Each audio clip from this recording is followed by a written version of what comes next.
প্রিয় বন্ধুরা, ইমাম মাহাদির আগমনের পূর্বে তিনজন মহান ব্যক্তির আত্মপ্রকাশ ঘটবে। সেই তিনজন ব্যক্তির তিনটি আলাদা আলাদা দল থাকবে। সেই তিনজন ব্যক্তির নাম কি হবে, তারা কোথা থেকে বের হবে, তাদের উদ্দেশ্যই বা কী হবে, খুবই গুরুত্বপূর্ণ টপিক নিয়ে আজ আমরা হাজির হয়েছি। তাই ভিডিওটি শেষ পর্যন্ত দেখতে থাকুন। আসসালামু আলাইকুম। আশা করি আপনারা সকলেই ভালো আছেন। প্রিয় বন্ধুরা, হজরত ফিরোজ দাইলামি রাদিয়াল্লাহু আনহু থেকে বর্ণিত একটি হাদিসে উল্লেখ করা হয়েছে যে আখেরি জামানায় ইমাম মাহাদি আলাইহিসসালামের পূর্বে ইমাম মাহমুদ নামে একজন নেতা আত্মপ্রকাশ করবেন। তিনি বড় যুদ্ধের নেতৃত্ব দিবেন এবং তার জামানায় মহাযুদ্ধ সংঘটিত হবে।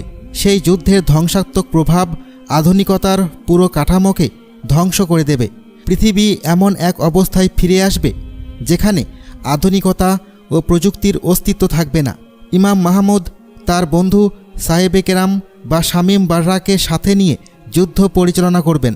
এই মহান নেতা বেলাল ইবনে রাবাহ রাদিয়াল্লাহু তাআলা আনহুর বংশোদ্ভূত হবেন। হাদিসের এই বক্তব্য থেকে বোঝা যায় যে ইমাম মাহমুদের আত্মপ্রকাশ হবে ইমাম মাহাদি আলাইহিসসালামের আগমনের এক স্পষ্ট সংকেত। এই হাদিসটি উল্লেখ করা হয়েছে আসারে জুহুরির 187 নম্বর পৃষ্ঠায়। এছাড়া এটি বর্ণিত হয়েছে তারিখে দিমাশকের 233 নম্বর পৃষ্ঠায়। তাছাড়া হাদিসটি আরও বর্ণিত হয়েছে ইলমে তাসাউফ 130 পৃষ্ঠা, ইলমে রাজেন 113 পৃষ্ঠা এবং বিহারুল আনোয়ার 117 পৃষ্ঠায়। এই কয়েকটি গ্রন্থে হাদিসটি উল্লেখিত হয়েছে। এই হাদিস থেকে আমরা জানতে পারি যে ইমাম মাহাদি আলাইহিসসালামের আগমনের পূর্বে ইমাম মাহমুদের আত্মপ্রকাশ ঘটবে। তিনি হিন্দুস্তান অঞ্চলে যুদ্ধ পরিচালনা করবেন এবং তার নেতৃত্বে সৈন্যরা ইমাম মাহাদি আলাইহিসসালামের সৈনিক হিসেবে গণ্য হবেন। ইমাম মাহমুদের একজন বিশ্বস্ত বন্ধু থাকবেন যিনি সেনাপতির দায়িত্ব পালন করবেন। তাকে সাহেবে কেরাম বা শামীম বাররা বলা হয়েছে।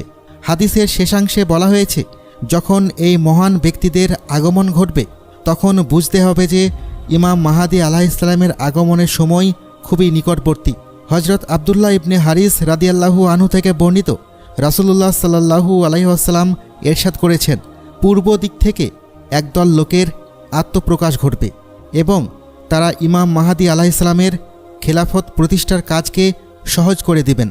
সহিহ মুসলিম হাদিস নম্বর 2896, সুনানে ইবনে মাজা হাদিস নম্বর 4088।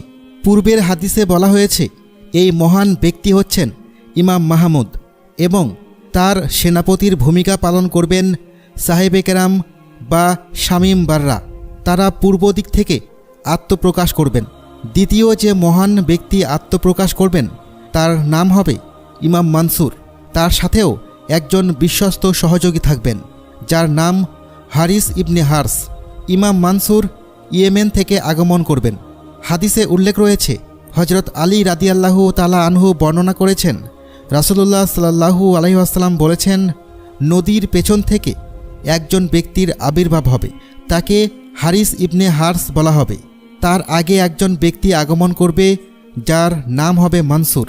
তিনি মুহাম্মদ সাল্লাল্লাহু আলাইহি ওয়াসাল্লামের পরিজন তথা ইমাম মাহাদি আলাইহিসসালামকে আশ্রয় দিবেন, যেভাবে কুরাইশরা রাসূলুল্লাহ সাল্লাল্লাহু আলাইহি ওয়াসাল্লামকে স্থান দিয়েছিল।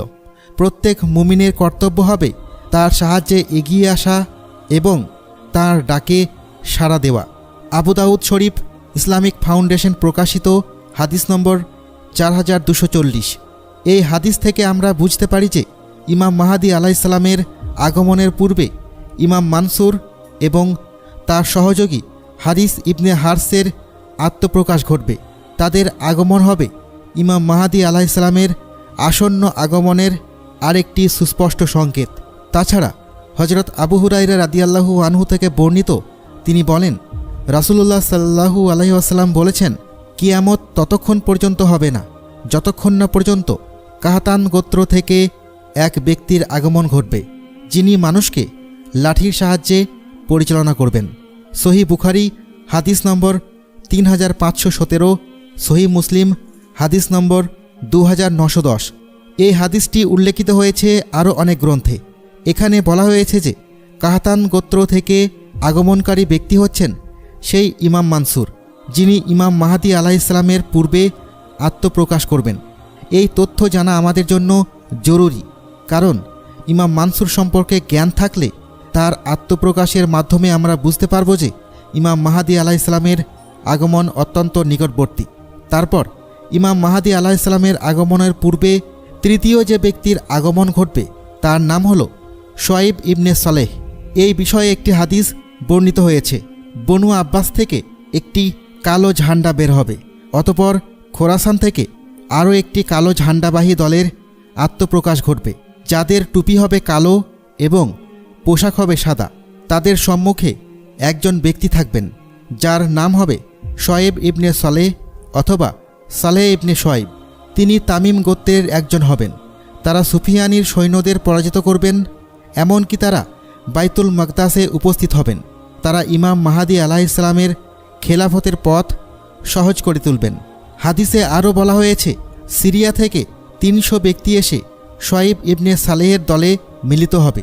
তার আত্মপ্রকাশের পর থেকে ইমাম মাহাদি আলাইহিসসালামের খেলাফতের দায়িত্ব গ্রহণের মধ্যে সময় থাকবে 72 মাস, অর্থাৎ শুআয়ব ইবনে সালেহের আত্মপ্রকাশের 72 মাসের মধ্যেই ইমাম মাহাদি খেলাফতের দায়িত্ব গ্রহণ করবেন। তাছাড়া এই শুআয়ব ইবনে সালেহ সম্পর্কে আরও একটি গুরুত্বপূর্ণ হাদিস রয়েছে। সেটি হলো হযরত সুফিয়ান কালবি রাদিয়াল্লাহু আনহু থেকে বর্ণিত। তিনি বলেন, ইমাম মাহাদির পতাকা তলে একজন যুবক থাকবে, যিনি অল্প বয়সের হবেন। তার দাড়ি হবে পাতলা এবং তিনি হলুদ বর্ণের হবেন। তবে ওয়ালিদ যে হাদিসটি বর্ণনা করেছেন সেখানে হলুদ শব্দের উল্লেখ নেই। তিনি যদি পাহাড়ের সম্মুখীন হন, পাহাড়কেও তিনি কাঁপিয়ে দিবেন। আর ওয়ালিদের বর্ণিত হাদিসে বলা হয়েছে তিনি পাহাড়কে ভেঙে ফেলবেন, এমনকি তিনি ইলিয়া বা বাইতুল মাকদাসে গিয়ে উপস্থিত হবেন। কিতাবুল ফিতান, পথিক প্রকাশনী, হাদিস নম্বর 1068। এই হাদিসগুলো থেকে আমরা জানতে পারলাম যে ইমাম মাহাদি আলাইহিসসালামের আগমনের আগে 3 জন মহান ব্যক্তি পৃথিবীতে আত্মপ্রকাশ করবেন। 1, ইমাম মাহমুদ এবং তার সাথী সাহেবে কেরাম। 2, মানসুর ইয়ামানি, যার সাথী হবেন হারিস ইবনে হার্স, তারা ইয়েমেন থেকে আত্মপ্রকাশ করবেন। 3, শুআয়ব ইবনে সালেহ, যার বাহিনী এতটাই শক্তিশালী হবে যে তারা পাহাড়কেও কাঁপিয়ে দিতে সক্ষম হবেন। তারা সুফিয়ানি বাহিনীগুলোকে পরাজিত করবেন এবং ইমাম মাহাদি আলাইহিসসালামের খেলাফতের পথকে সহজ করে তুলবেন। এই 3 জন ব্যক্তি আত্মপ্রকাশের মাধ্যমে বুঝতে হবে যে ইমাম মাহাদি আলাইহিসসালামের আগমনের সময় অত্যন্ত নিকটবর্তী। তাদের আগমন ছাড়া ইমাম মাহাদি আলাইহিসসালামের আত্মপ্রকাশ কখনোই ঘটবে না।